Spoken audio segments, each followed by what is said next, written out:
तो है बच्चों, आज हम बात करेंगे चैप्टर 3 में दो नए टॉपिकों की, जिसका नाम है मानक इलेक्ट्रोड विभव किसे कहते हैं और मानक हाइड्रोजन इलेक्ट्रोड विभव किसे कहते हैं। बच्चों, ये दोनों टॉपिक आपके सबसे ज़्यादा मोस्ट रहते हैं। ठीक है, बोर्ड एग्जाम में अक्सर पूछा जाता है कि मानक इलेक्ट्रोड विभव कैसे कहते हैं और मानक हाइड्रोजन इलेक्ट्रोड विभव किन्हें कहते हैं।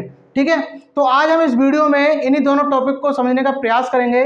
ठीक है, मैंने बोर्ड पर यानी कि दोनों टॉपिकों को लिखा है। हम बात करेंगे कि मानक इलेक्ट्रोड विभव किसे कहते हैं और मानक हाइड्रोजन इलेक्ट्रोड विभव किसे कहते हैं। ये दोनों टॉपिक आपके बोर्ड एग्जाम में सबसे ज़्यादा मोस्ट रहते हैं। तो पिछली वीडियो में हमने बात करी थी इलेक्ट्रोड विभव की। ठीक है, इलेक्ट्रोड विभव क्या होता है कि जब किसी धातु की छड़ को उसी धातु के आयनों वाले विलयन में जब डुबोया जाता है तो धातु की छड़ तथा विलयन के मध्य में एक विभवांतर उत्पन्न हो जाता है। तो उसी से संबंधित हमारा यानी कि ये दो टॉपिक हैं, ये उसी से रिलेटेड होते हैं। तो जो आपने क्या कहते हैं, पहले जो दो परिभाषा आपको याद है तो और अच्छी तरीके से समझ में आती हैं। तो अगर आपको याद नहीं है तो मेरी इसी चैनल पे जो पहली जो वीडियो पड़ी हुई हैं उनको आप देख लें, उसके बाद में इस वीडियो को देखेंगे तो और अच्छा समझ में आएगा।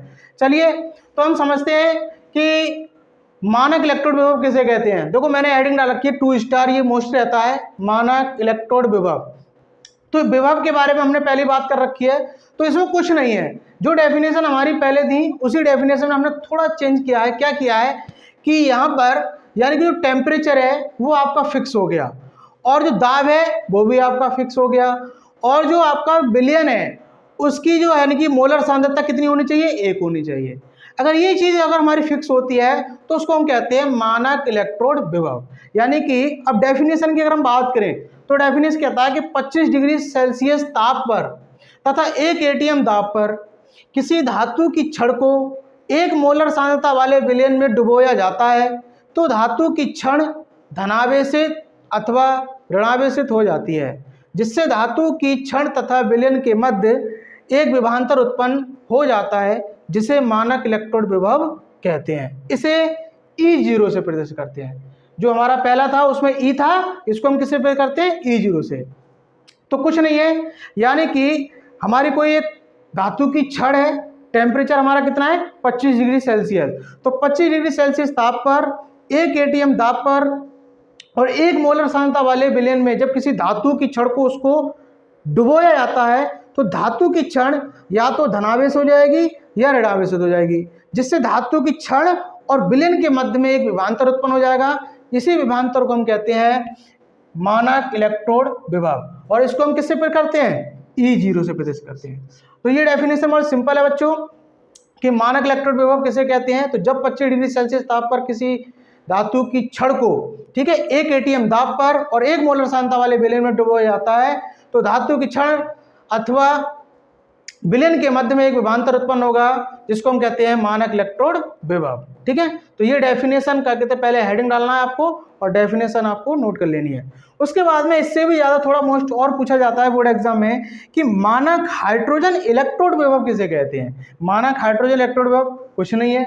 मानक हाइड्रोजन इलेक्ट्रोड विभव ज्ञात करने के लिए हमें क्या करना पड़ता है कि ये हमने चित्र बनाया है कि इसमें प्लेटिनम धातु का एक टुकड़ा लिया जाता है और उस प्लेटिनम धातु के टुकड़े को 1 मोलर सांद्रता वाले HCl विलयन में लटका दिया जाता है, जिसमें हम H2 गैस प्रभावित करते हैं 1 एटीएम दाब पर। तो जो हमारा इलेक्ट्रोड विभव बनेगा उसको हम कहते हैं मानक हाइड्रोजन इलेक्ट्रोड। तो इसकी डेफिनेशन क्या होती है कि मानक हाइड्रोजन इलेक्ट्रोड बनाने के लिए प्लेटिनम धातु यानी कि इसको हम PT कहते हैं, ठीक है, का टुकड़ा 1 mHCl विलयन में लटका देते हैं, जिससे 1 एटीएम दाब पर जिसमें 1 एटीएम दाब पर H2 गैस प्रवाहित करते हैं। मानक इलेक्ट्रोड विभव, मानक हाइड्रोजन इलेक्ट्रोड का इलेक्ट्रोड विभव 0 होता है। यानी कि एक चीज हमेशा याद रखना कि मानक हाइड्रोजन इलेक्ट्रोड का जो विभव होता है वो हमारा 0 होता है। इसको हम PT या H2/H+ या ब्रैकेट 1m से प्रदर्शित करते हैं। ठीक है, उसके बाद में ये डेफिनेशन हो गई। डेफिनेशन के बाद में आपको क्या बनाना है, चित्र बनाना है। चित्र में मैंने आपको बता दिया कि 1 mHCl विलयन होगा, ठीक है, यहाँ पर H2 गैस प्रभावित होगी और ये प्लेटिनम धातु का टुकड़ा होगा। तो जो डेफिनेशन आपको बनानी है वो इसी से बनानी है, यानी कि मानक इलेक्ट्रोड विभव बनाने के लिए प्लेटिनम धातु का टुकड़ा 1 mHCl विलयन में लटका देते हैं, जिसमें 1 एटीएम दाब पर H2 गैस प्रभावित करते हैं। ठीक है, और मानक इलेक्ट्रोड विभव का जो इलेक्ट्रोड विभव होता है वो हमारा शून्य होता है। तो ये दो यानी कि टॉपिक हैं आपके बोर्ड एग्जाम में सबसे ज़्यादा मोस्ट रहते हैं, अक्सर पूछे जाते हैं कि मानक इलेक्ट्रोड विभव किसे कहते हैं, मानक हाइड्रोजन इलेक्ट्रोड विभव किसे कहते हैं। ठीक है बच्चों, तो ये दोनों टॉपिक को आप अच्छी तरीके से हेडिंग डाल के नोट कर सकते हैं, इसको भी और इसको भी। ठीक है, अगला जो हमारा जो वीडियो होगी इस चैप्टर में, जो अगले जो टॉपिक हैं वो हम अगली वीडियो में कवर करेंगे। ठीक है, तो मिलते हैं अगली वीडियो में, आज के लिए इतना ही। ठीक है, अगर वीडियो आपको अच्छी लगती है तो लाइक करना है और दोस्तों को शेयर करना है। ठीक है, मिलते हैं अगली वीडियो में। Okay, bye.